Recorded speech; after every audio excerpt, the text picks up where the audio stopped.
And this will be the last presenters of this section of the program. So we'll be moving on to our much-needed history lesson by our Gateways team with Preethi, Katerina, Melissa, and Eileen.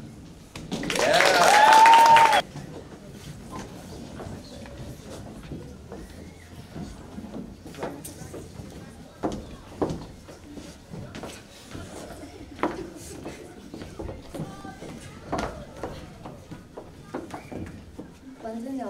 Was a black man who escaped the legalized enslavement conditions of the 1800s by purchasing his freedom.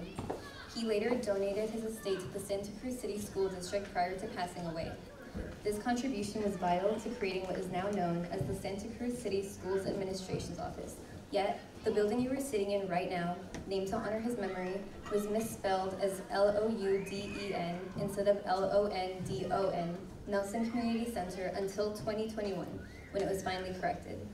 This is just one example of the hidden histories behind buildings that have played a crucial role into making Santa Cruz the city and community that it is today. We are the Gateway student team of 2022. My name is Kat and I use she, her pronouns. My name is Eileen and I use she, her pronouns. My name is Preethi and I use she, her pronouns. And my name is Melissa and I use she, her pronouns.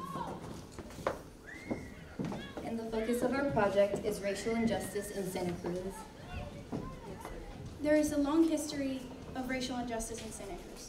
Discriminatory practices mainly focused on targeting minority groups and ultimately pushing these groups out of what used to be their land. Some of the most evident effects of these discriminatory practices are seen in the socioeconomic divisions and segregated neighborhoods. Next slide, please. The current demographics of Santa Cruz presented on this slide reflect years of racial violence against these minority groups that have consequently led to a majority white population. We created a digital story map, website, and several promotional materials, including flyers, posters, stickers, and Instagram posts to spread awareness of our resource describing the unsanitized racial history of Santa Cruz. Our project implementation lasted about 7 months, and we spent the first 2.5 months researching our 7 locations, online, and in libraries. Then we spent about a month encapsulating all that research and making sure it tells history from the perspective of communities, rather than from the oppressor's perspective. We then compiled all our archived photos and information and made a digital story map through ArcGIS. We also recorded audios during the summer in order to make our content more accessible to the general public. Our promotional plan also consisted of tabling at various locations within Santa Cruz. So we tabled at the Westside Farmers Market, at different locations on campus, such as the Engineering Plaza. And we also hung up flyers in local shops downtown and around campus. Next slide, please. The 7 locations that we conducted research on include the Beach Boardwalk, Chinatown, the London Nelson Community Center, the Mission, next slide, please. Japanese exclusion from Mission Street, San Lorenzo Park, and the Beach Flats Community Garden. Additional information on each of these locations can be found by accessing our story map. And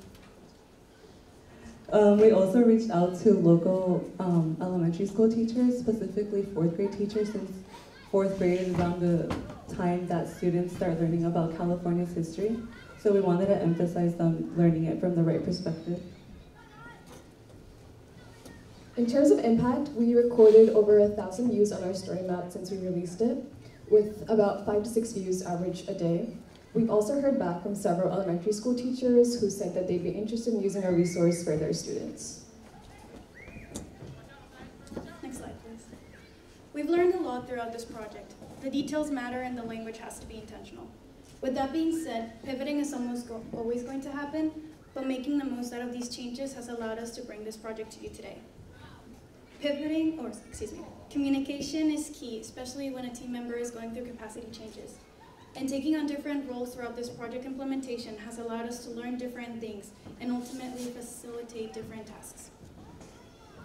Creating an accessible and truthful resource about Santa Cruz history is a need for our community that we address through our project, and we hope to inspire others to look into the histories of their cities and create similar resources. Centering the voices of those who were directly impacted is what sets our project apart from other historical resources. One of the principles from the Design for Justice Network, which is an organization dedicated to design for justice, not just design for good, is to design to sustain, heal, and empower communities and seek liberation from exploitative and oppressive systems. This is a value that our team carried with us throughout the duration of our project, but could never put into words. This is now something we can say we have experience in since completing the project. Thank you for listening to our presentation. We hope that our story map can continue to educate and lead our community onto a path of change.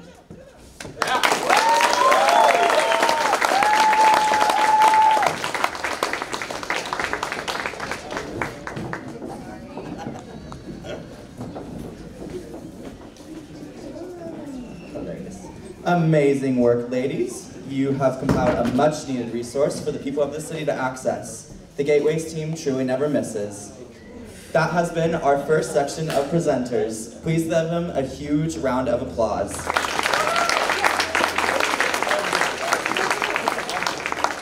That's a lot of pressure. Big stakes, guys.